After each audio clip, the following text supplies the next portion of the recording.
lo que tenemos que hacer es pues hacer las cosas bien, como decimos, tener el corazón bien puesto y no traicionar a nuestros ideales, no traicionar nuestros sueños, no traicionar esa visión de sobre todo querer contribuir al bienestar de un país, de una sociedad.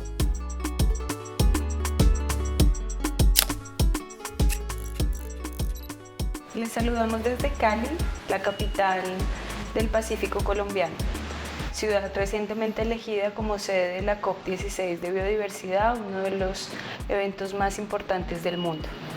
Aquí nos encontramos con una de las mujeres más referenciadas de las luchas ambientales en el país, quien además puso sobre el escenario global la importancia del Pacífico como territorio biodiverso. Hoy en Raya Conversa estamos con la vicepresidenta de Colombia y ministra de Igualdad y Equidad, la doctora Francia Márquez Mina. Bienvenida, doctora, y bienvenidos a todos a esta Raya Conversa. Hola Sonia, muchas gracias por invitarme a este importante diálogo con usted.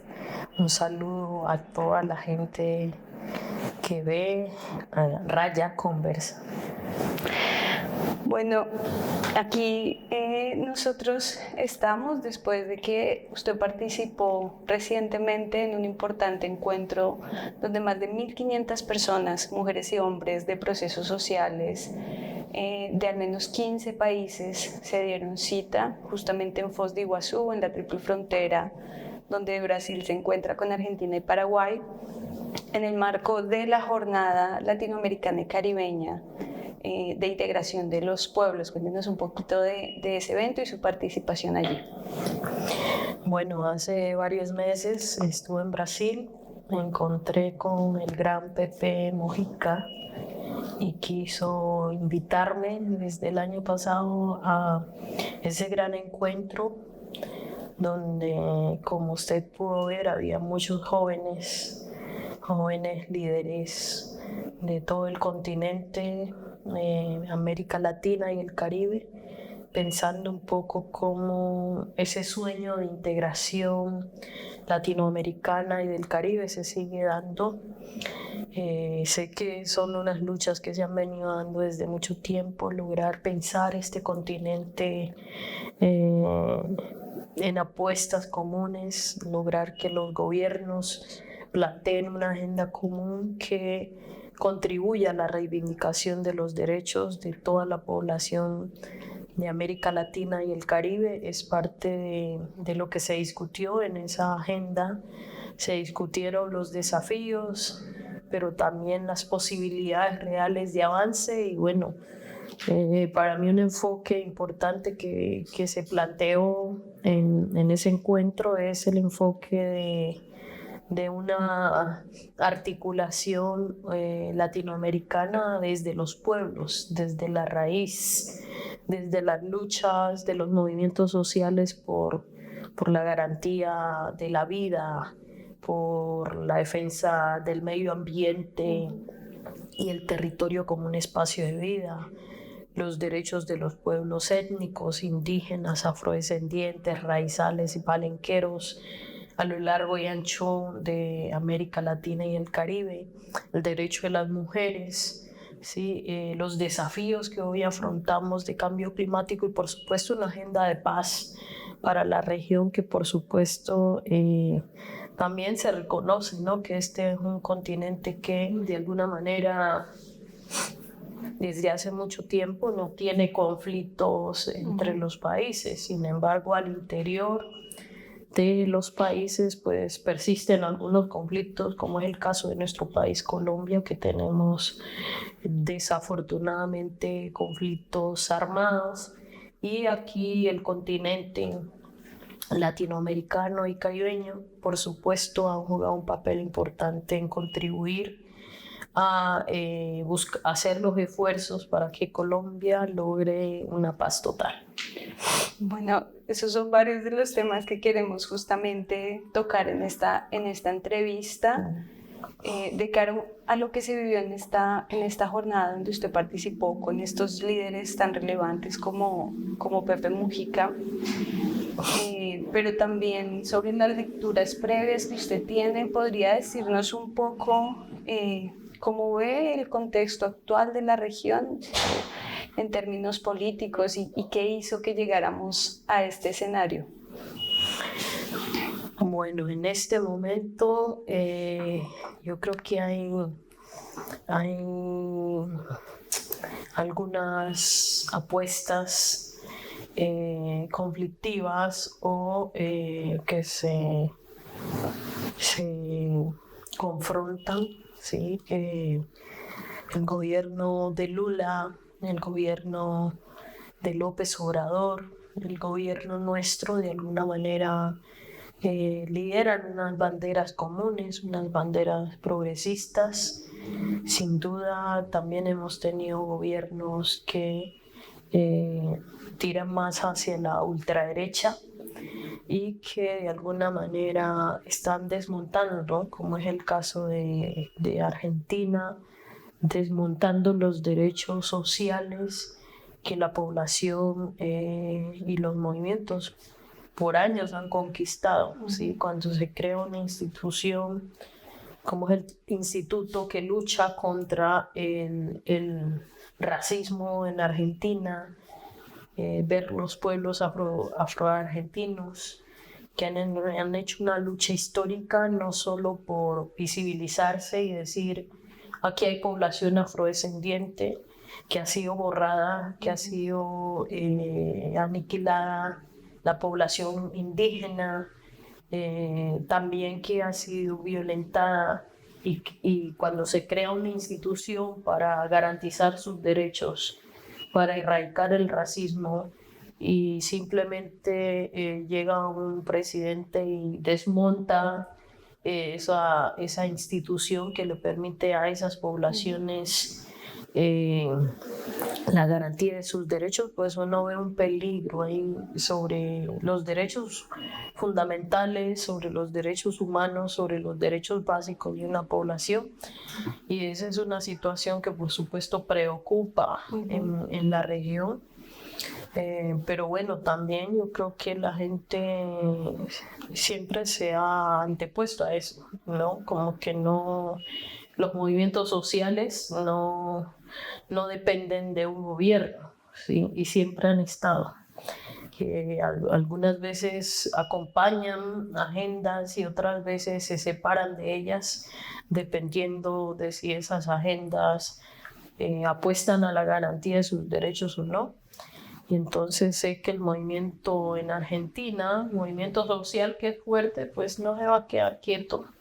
Pero sin embargo, pues uno siente que, y lo digo como lideresa social que he sido, uno siente que después de crear una institución que va a permitirle a esas poblaciones las garantías básicas de sus derechos y se desmonta, se siente que se devuelve en el tiempo, que retrocedemos y eso es parte de lo que está pasando en América Latina y el Caribe.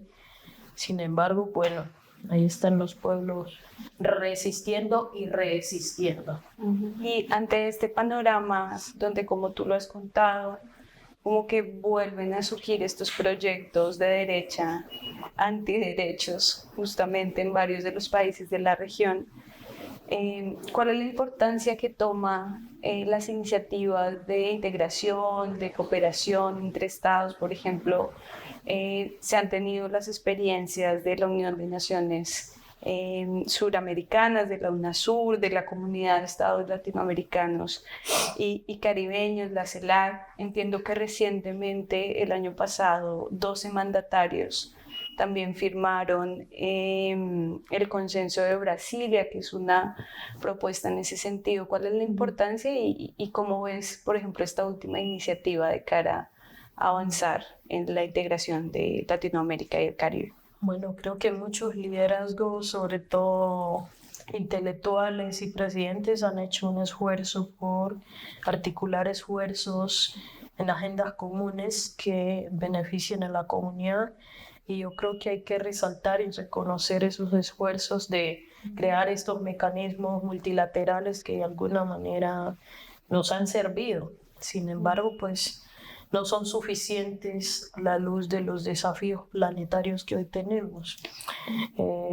Por ejemplo, nosotros, América Latina y sobre todo el Caribe y África, uno podría decir, pues son de los continentes que más está sufriendo y padeciendo los efectos y consecuencias del cambio climático. Y enfrentar estos desafíos implica una articulación regional que establezca mejores mecanismos, mejores alianzas de cooperación y de solidaridad para poder entre equipos, entre países, entre naciones, fortalecerse y ojalá pudiéramos tener una agenda común de adaptación y mitigación al cambio climático. Colombia viene planteando la transición energética como parte de una salida, como parte de contribuir a disminuir los efectos del cambio climático. Creo que esta región, con el potencial que tiene de agua, biodiversidad, sol, vientos, es para que juntos trabajemos a partir de todas esas potencialidades de producir energía limpia, trabajar juntos como región en ofrecerle al mundo alternativas, soluciones energéticas. Creo que ahí deberíamos trabajar. Pero el tema del hambre es un tema que está afectando al mundo. Y esta región es una de las regiones con mayores posibilidades de producción de alimentos, ¿sí? Y creo que eso es muy importante si lográramos fortalecernos en términos de producción agrícola, de compartir conocimientos, tecnologías que permitan mejorar la producción de alimentos. Creo que sería muy importante. Sin embargo, es como un contrasentido porque aunque somos de las regiones más ricas en términos de toda una expensa agrícola, pues tenemos gente muriéndose de hambre en cada uno de nuestros países. Ojalá pudiéramos, y esto lo digo como ministra de Igualdad y Equidad, trabajar una agenda común entre los distintos países del continente, ojalá todos, una agenda por cerrar las brechas de inequidad y desigualdad que afectan a tantas poblaciones en este continente, a millones de personas. Entonces yo creo que ahí hay un desafío. Ojalá pudiéramos estar de acuerdo en todo, pero pues eso no va a pasar. Sí, y como decía Pepe ayer, esto no es una agenda de derecha o de izquierda, esto es una necesidad de que entre todos seamos capaces de poner la vida en el centro, entre todos construyamos puntos comunes. ¿Cuáles son esos puntos comunes? Garantías, derechos básicos, acceso a salud, acceso a educación, acceso a alimentos. Las cosas básicas que necesita el ser humano deberían ser las cosas que nos unan como continente. A diferencia de nosotros, pues tenemos varios mecanismos, en unos hay unos estados, en otros hay otros, pero no logramos un mecanismo que nos articule a todos en medio de nuestras diferencias, cosa que África sí ha logrado. Sí, el continente africano con 55 países logró crear la Unión Africana. ¿Y eso para qué les ha servido? Para negociar en bloque soluciones para el continente que se negocian en bloque, que se negocian en otros mecanismos y organismos multilaterales. Pero por ejemplo en la ONU, estos países de África van en bloque, ¿sí? y apuestan por tomar decisiones en bloque. Por ejemplo, ellos también están trabajando mucho sobre el cambio climático, los impactos del cambio climático al continente africano, y ahí se han puesto de acuerdo todos los países del continente. Por ejemplo, también fueron capaces de crear entre ellos una zona de libre comercio, una de las más grandes del mundo. Y eso indica que efectivamente, pues ese es el camino, ¿no? Y esas son las razones de fondo por las que usted, como vicepresidenta, ha impulsado estos distintos intercambios justamente con África y con otros países de Latinoamérica, que además han sido bastante cuestionados por la prensa tradicional y otros escenarios en Colombia, pero uno entendería entonces que aquí está lo estratégico de esa articulación que posiciona esa posibilidad de intercambio más sur-sur, ¿no? Del sur global, no solo ya como Latinoamérica y Caribe, sino en esa potencialidad más amplia. Bueno, en esta región nos formaron con un pensamiento eurocentrado y colonial. Entonces, no vemos para el sur. Nuestra mirada y nuestro horizonte siempre está hacia el norte. Y pues eso hace que no veamos posibilidades de intercambio comercial, de intercambio cultural, de fortalecimiento de relaciones políticas y diplomáticas con un continente como África. Sí, pero en este mismo continente hay países que lo tienen claro. Lula se acaba de ir a la cumbre de la Unión Africana, ¿sí? Y ahí vino con una agenda de cooperación entre Brasil y los países de ese continente. Y claro que eso sí, por ejemplo, en el gobierno pasado le permitió a Lula fortalecer su economía al interior, porque estableció mecanismos de intercambio comercial, diplomáticos, que por supuesto han fortalecido a Brasil y viceversa, pues al continente, a los países del continente africano. Nosotros, por el contrario, nunca hemos mirado hacia allá. Nuestra mirada estaba hacia Estados Unidos y Europa, hacia el norte. Y bueno, yo creo que esta es una visión, no digo equivocada, porque hay que mirar hacia el norte, pero negarse las posibilidades de mirar hacia el sur, creo que es no tener claro una visión geopolítica de cómo se está moviendo el mundo. Bueno, ya hablamos un poco de la región, de la política global, pero antes de seguir y poder profundizar un poco más en Colombia, y aprovechando que estamos en marzo, a puertas de la conmemoración justamente internacional de la lucha de las mujeres, y entendiendo que usted ha logrado posicionarse como un referente, aunque viene de encabezar luchas antipatriarcales, siendo parte del movimiento de mujeres, antirracistas, siendo parte del proceso de comunidades negras, como lideresa ambiental, oponiéndose a proyectos extractivistas. Cuéntenos un poco qué significa para Francia Márquez lograr ser hoy la referente que es, ¿no? Y qué significa en un escenario de ser gobierno, pero con esa trayectoria de ser mujer negra, mujer que ha vivido el empobrecimiento y bueno, todo el ataque racista histórico. Bueno, ser mujer y más ser mujer negra en un país como el nuestro es un desafío. Si decidimos ocupar espacios de representación política, espacios de toma de decisiones, incluso espacios de, cuando digo toma de decisiones, incluso tomar decisiones al interior de la familia, del hogar, pues a muchas mujeres les significa violencias en un país tan machista y patriarcal como el que tenemos.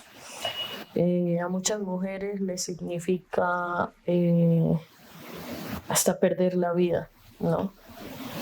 Usted sabe que como lideresa social yo empecé a los 13 años en el proceso de lucha por defender un territorio como un espacio de vida, Me formé reconociéndome o autorreconociéndome como una mujer negra, porque también nos enseñan a no reconocernos y a no sentirnos orgullosos de lo que somos, y uno tiene que quitarse esa carimba, como decía Manuel Zapata Olivella, quitarse esa carimba para poder dar un paso hacia adelante.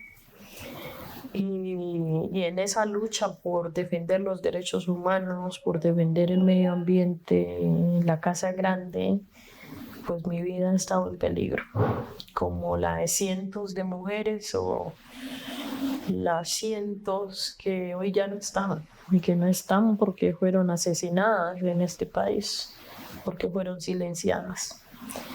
Entonces, estar aquí ya es un milagro, y estar aquí ya es un desafío histórico. ¿Qué hay que hacer? Pues abrir las puertas para que otras niñas pobres, indígenas, afrodescendientes, campesinas que quizás no tienen sueño, vean un referente en cada mujer que logra dar un paso hacia adelante, en cada mujer que lucha por sus sueños y sus aspiraciones.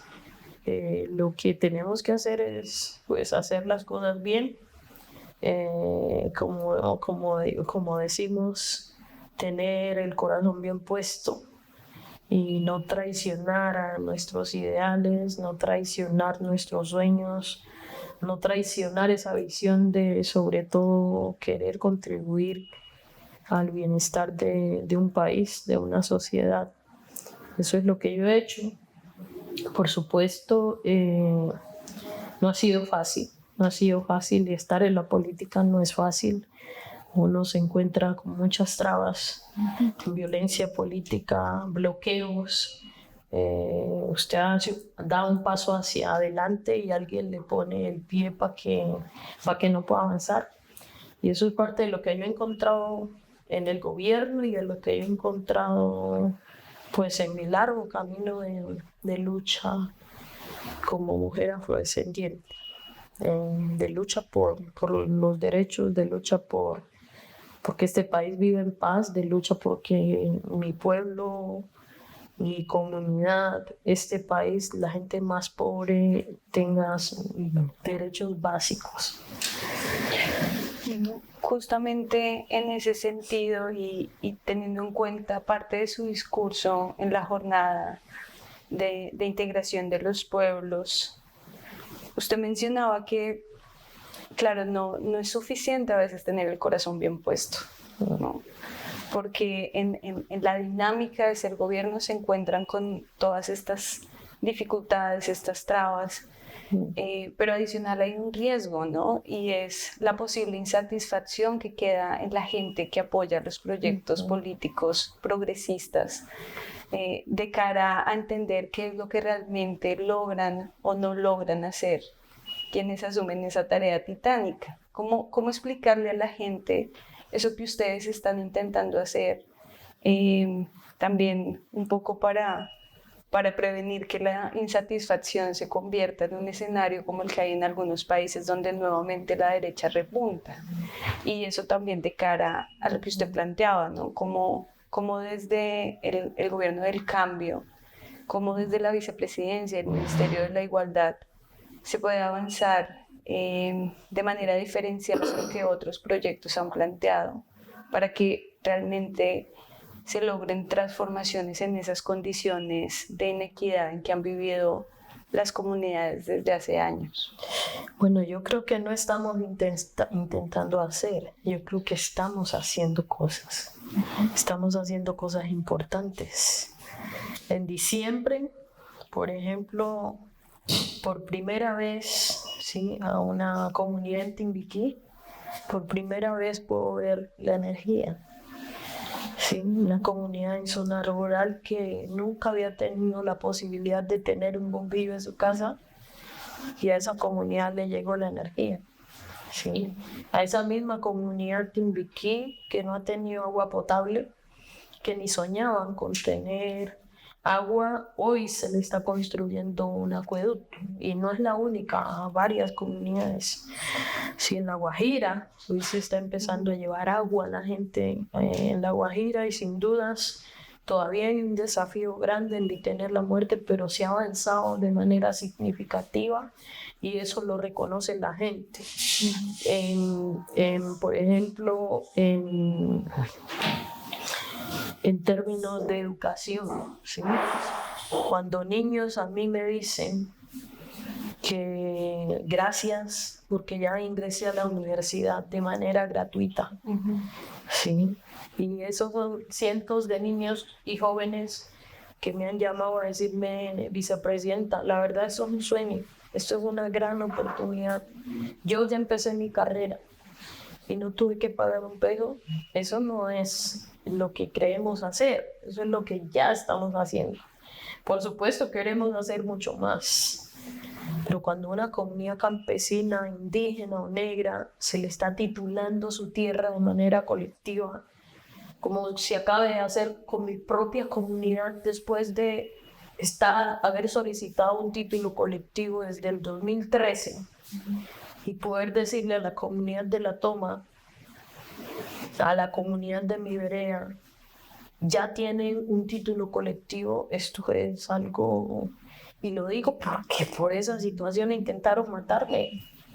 Sí, intentaron matarme por defender el territorio de mi propia comunidad. Y por supuesto que hay desafíos como detener la violencia que todavía se sigue expresando en estos territorios y que este gobierno sigue haciendo esfuerzos por pararla, ¿sí? Por lograr un acuerdo de paz total. Yo no paro todos los días de decirle a los grupos que están en esos territorios, este es un momento histórico, esta es una oportunidad para permitirle a las comunidades vivir en paz. Yo sueño con que logremos hacer eso y que en el Pacífico colombiano el turismo, a partir de toda esa biodiversidad tan maravillosa que tenemos a propósito de la COT, la gente pueda vivir del turismo comunitario, gastronómico, de la biodiversidad, científico, ¿sí? Y que eso le posibilite mejores condiciones de vida a la gente. Ahí seguimos trabajando, pero estamos haciendo, o sea, esto ya no es un sueño que estaba, ¿no? Ese sueño se está empezando a materializar y para mí eso es muy importante. Yo estuve en el gobierno con el pueblo a inicios de este año, estuvimos el mes pasado en Costa Pacífica, Caucana y Nariñense, ¿sí? Y cuando llegamos con las noticias de decirle a la gente, vamos a construir el acueducto de su comunidad, o sea, la felicidad de la gente es algo que no se explica. Por supuesto, esto tiene un proceso, pasa por hacer los estudios y diseños, y este gobierno ahora acompañando a los alcaldes, alcaldesas, a la gobernación, a hacer los estudios y diseños de un proyecto, cuando antes solo se esperaba que una alcaldía de categoría cuarta, quinta y sexta llegara al proyecto a Bogotá y lo presentaran en un ministerio. Y la directriz del presidente no van a esperar a que les lleven el proyecto allá, sino que ustedes van a ir al territorio y lo van a hacer, y es lo que ahora ya estamos haciendo. Yo creo que es un cambio, y lo digo siendo la ministra de Igualdad y Equidad, y ver a las universidades diciendo estamos listos para contribuir, estamos ayudando a desarrollar este país, yo creo que es maravilloso. Por supuesto, siempre vamos a tener críticas, nunca será suficiente, ¿sí? Porque son años de exclusión, de marginalidad. Si somos el primer gobierno alternativo que logra elegirse desde que somos un Estado-nación, y cambiar esa estructura, por supuesto, es un paso. Pero el mismo Plan Nacional de Desarrollo no ve acciones y propuestas concretas para cambiar la realidad de nuestra gente. Así que el año pasado yo tenía, y lo digo con toda tranquilidad, bastante angustia, porque pues yo quiero ver que a mi comunidad, a la gente más pobre, le llega el agua, le llega la carretera, le llega la salud, sí, le llega la universidad. Entonces, el año pasado fue año de planificación y eso siempre va a pasar. Siempre el primer año los gobiernos están planificando lo que van a hacer, construyendo su plan de desarrollo. Pero este año yo ya he empezado a ver acciones muy concretas de todos los ministros y ministras y yo creo que para mí eso es algo que me llena de energía. Nosotros mismos ya estamos empezando, sí, hoy ya tenemos una institución con nombramientos ya de equipos, con una sede que está empezando, está arrancando ese ministerio y a la par que estamos armando esa institución, estamos ya definiendo proyectos de inversión, presupuestos, definiendo cómo van a ser los procesos de licitación para empezar a responderle a la comunidad. Así que yo creo que este es un avance muy importante y sin duda este será el año en que este gobierno, por supuesto, y así se ha planificado, mostrará resultados muy significativos para el país que contribuirán al bienestar social y económico de nuestro país. Bueno, justamente en el marco de la COP y la importancia de este evento, en el marco también de la crisis ambiental que hoy está enfrentando el mundo, ¿cómo ven ustedes como qué acciones, qué propuestas vienen caminando de cara a conciliar, no sé si esa sea la mejor palabra, o al menos enfrentarse al problema del extractivismo, del desarrollo basado en esta práctica de extraer los recursos naturales y conciliarlo con el cuidado del territorio, con las propuestas comunitarias de buen vivir? Y eso, por ejemplo, ¿cómo se materializa concretamente en la defensa de territorios como la Amazonía, como el Pacífico biodiverso, que pueden ser como acciones concretas de cara a esa crisis global? Bueno, yo creo que estamos en esta región del Pacífico, que es de las más biodiversas del planeta. Y por supuesto hay un riesgo sobre la extinción de la vida. Todos los días especies están desapareciendo en Colombia, pero también en el mundo. Y eso es un llamado. Creo que este mes, febrero, ha sido un mes de una oleada de calor casi en todo el país, bien fuerte, que nos pone a reflexionar como seres humanos, pero que al gobierno también lo pone en un desafío. Al inicio del mes de febrero estuvimos con varios incendios en el país, que afortunadamente la articulación y la respuesta rápida del gobierno nacional, gobiernos locales y departamentales logramos, digamos, detener ese riesgo de incendios que se estaban dando en ecosistemas frágiles y tan importantes en nuestro país. Ese sigue siendo un desafío con el que tendremos que vivir en adelante, porque va a ser muy difícil detener ya el impacto que hasta ahora ha sufrido el planeta. Pero creo que en adelante pues nos toca establecer planes concretos de adaptación al cambio climático y creo que este gobierno lo está haciendo. El presidente Gustavo Petro ha abanderado una agenda no solo de Colombia, sino una agenda internacional, por ejemplo, planteando acciones de canje de deuda por acción climática, entendiendo que nuestros países pues tienen una deuda muy grande y hay que tener recursos para poder mitigar esos impactos, pero también para poder establecer planes de adaptación. Si no se cuentan con esos recursos, pues nuestros países van a sufrir y efectivamente el sur global está sufriendo las consecuencias, como ya lo había dicho, a pesar que no somos los responsables principales de toda esta desastre que el planeta está viviendo. Este ecosistema frágil como es el Pacífico biodiverso, pues es un ecosistema que se tiene que proteger Con entusiasmo he visto a los alcaldes, gobernadores, el alcalde de Cali, la gobernación del Valle, pero todo, Cauca, Chocó, Nariño, todo con una disposición de decidir traer la COP como sede aquí a Cali es una gran oportunidad para pensar una agenda de conservación, de adaptación, de mitigación de los impactos del cambio climático, una agenda que por supuesto contribuye al bienestar de nuestra biodiversidad aquí.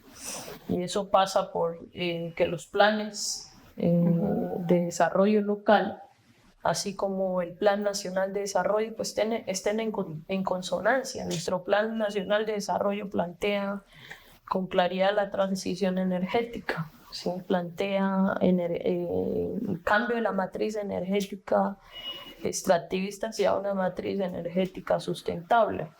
Nosotros hemos enfrentado la minería ilegal de manera frentera, ¿sí? Hemos atacado la minería ilegal, pero también hemos venido planteando la reforma al Código de Minas que permita con los mineros tradicionales establecer mejores prácticas de una minería limpia que no siga destruyendo este ecosistema.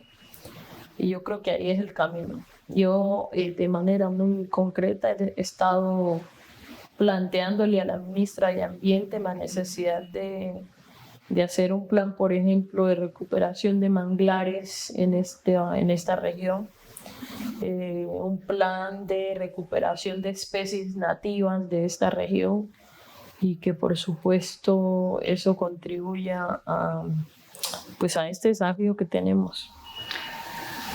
¿Qué decirle a los procesos sociales que se han articulado, por ejemplo, en toda la cuenca amazónica, pero también a los procesos de los otros territorios, a las organizaciones sociales, ambientalistas, a las comunidades que hoy están preocupadas porque entienden que a pesar de los esfuerzos de este gobierno del cambio y de todas las propuestas hacia la transición energética, pues esto incluso hoy está siendo cooptado por empresas para seguir haciendo extractivismo en los territorios y se siguen poniendo a comunidades en riesgo, como lo que pasa, por ejemplo, en Putumayo, en Mocoa, que quieren explotar cobre a gran escala, y no solo con la explotación, digamos, de recursos, sino también con otro tipo de afectaciones que las comunidades están denunciando. Por ejemplo, lo que está sucediendo con la isla Gorgona, que muchas comunidades están insistiendo en lo desafortunada que es las ampliaciones de obras militares que se están queriendo desarrollar allí.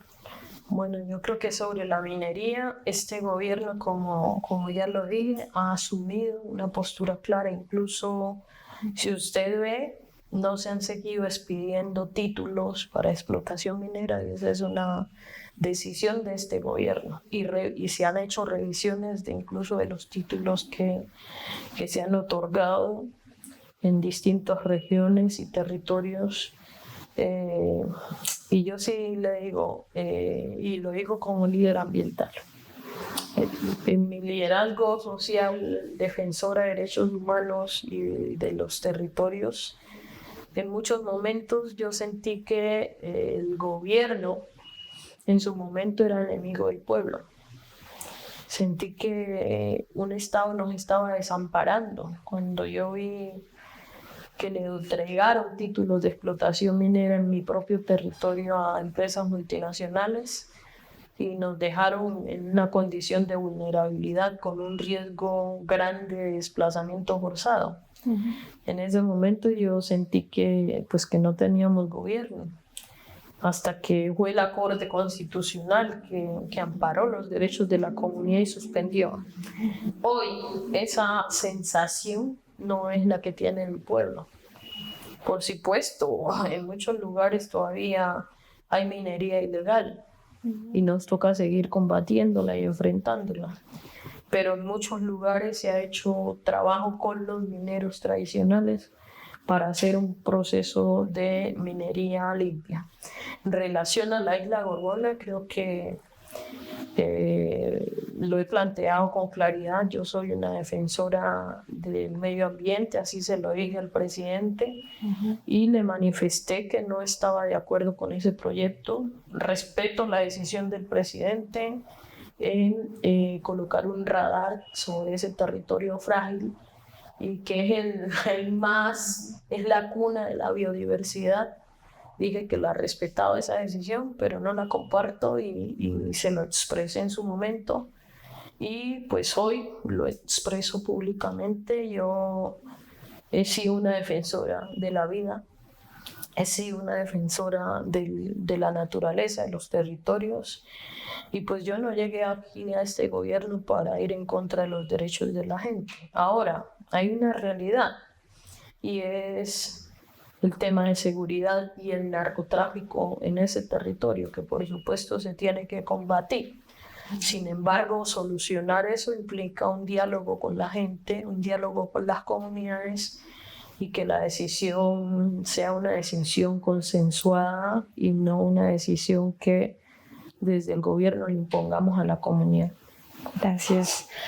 Bueno, ya casi vamos a terminar, solo quisiera hacer 2 preguntas adicionales. Una en relación a cuál es su lectura frente a la política colombiana actual, con todo lo que está sucediendo. Tenemos una corte que aún no define fiscal general de la Nación de la terna presentada por el presidente Gustavo Petro. Tenemos una fiscal encargada que, como se ha denunciado en varias investigaciones periodísticas, incluso algunas de revista Raya, pues se le ha relacionado con narcotráfico, con otros delitos. Tenemos una derecha que manda a algunos congresistas a Estados Unidos a entablar diálogos con actores relevantes sobre lo que ellos llaman la gobernabilidad de Petro. Y por último también, incluso desde el mismo gobierno se ha hablado de la posibilidad de un golpe blando. ¿Cómo ve usted eso?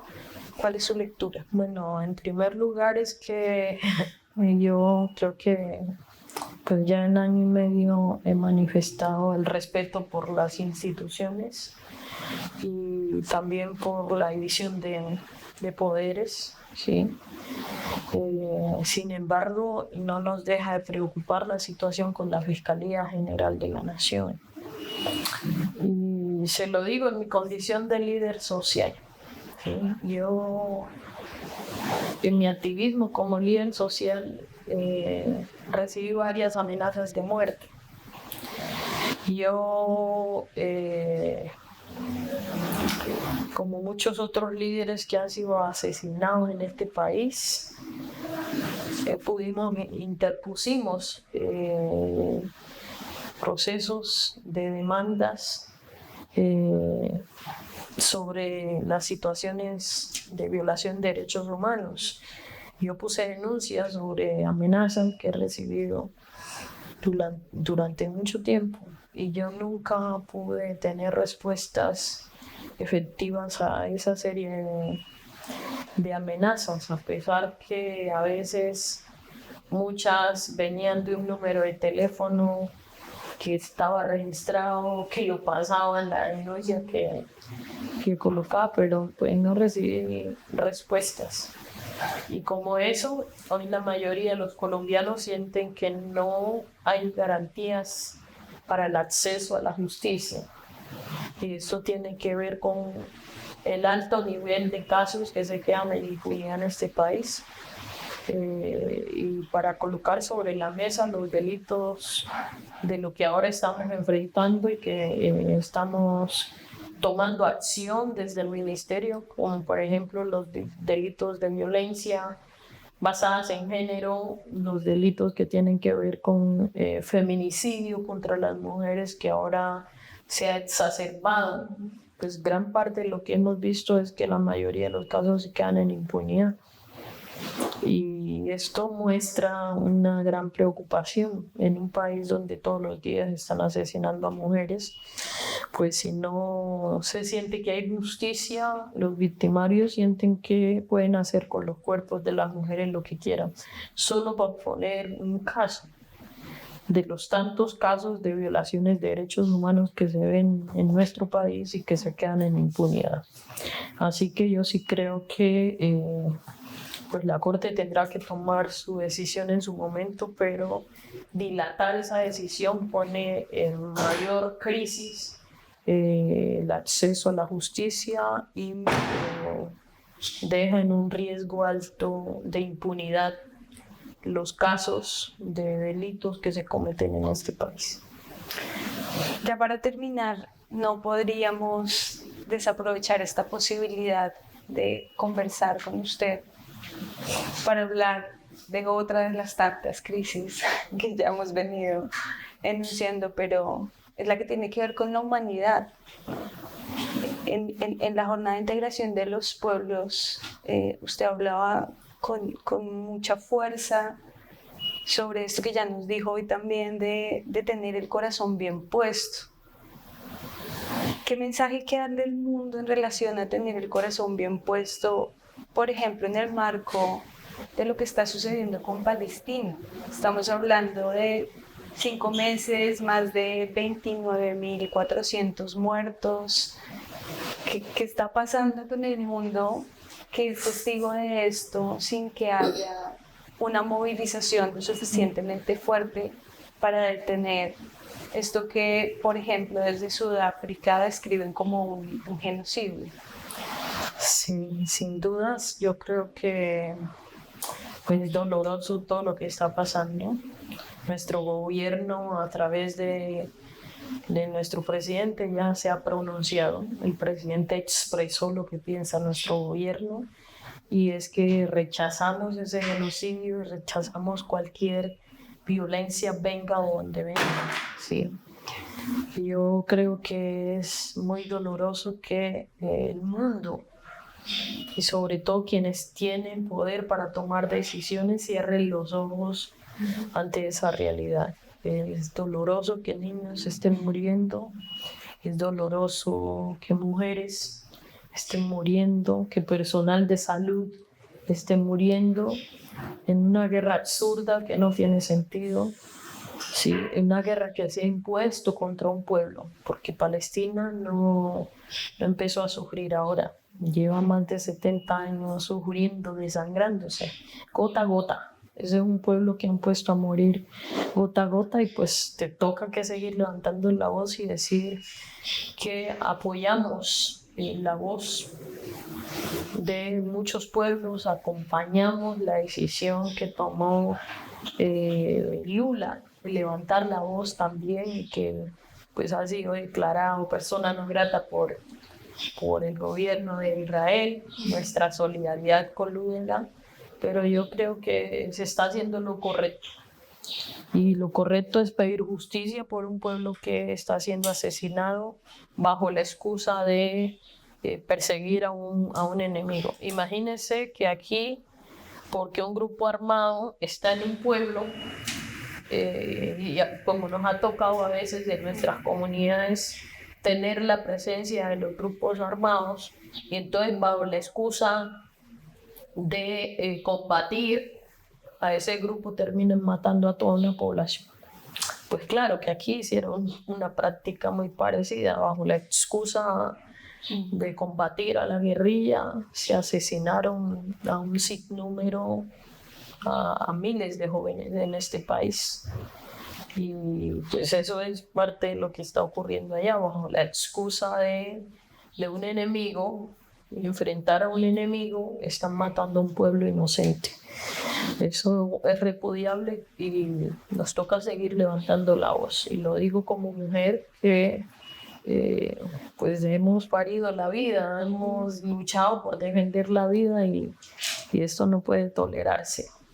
Es muy angustiante, es muy preocupante, pero cuando veo a jóvenes de todo el mundo levantando la voz por la justicia, y diciendo hay que detener el genocidio del pueblo palestino, también me llena de esperanzas de decir hay una juventud que está creciendo con conciencia, hay una juventud que a pesar que uno pueda decir que se la pasan en las redes sociales y todo, hay una juventud que tiene conciencia sobre la vida, conciencia sobre la justicia, conciencia sobre lo que es justo y no justo. Y eso es muy importante y bueno, yo convoco a todo el mundo a levantarse y ya decir vamos juntos a detener este genocidio que no tiene ninguna razón de ser. Qué vergüenza con usted. Algunas palabras para las millones de personas que creen en usted, que salieron a votar primero en la consulta y luego para que usted fuera vicepresidenta de este país, a quienes han creído profundamente en el proyecto de Soy Porque Somos.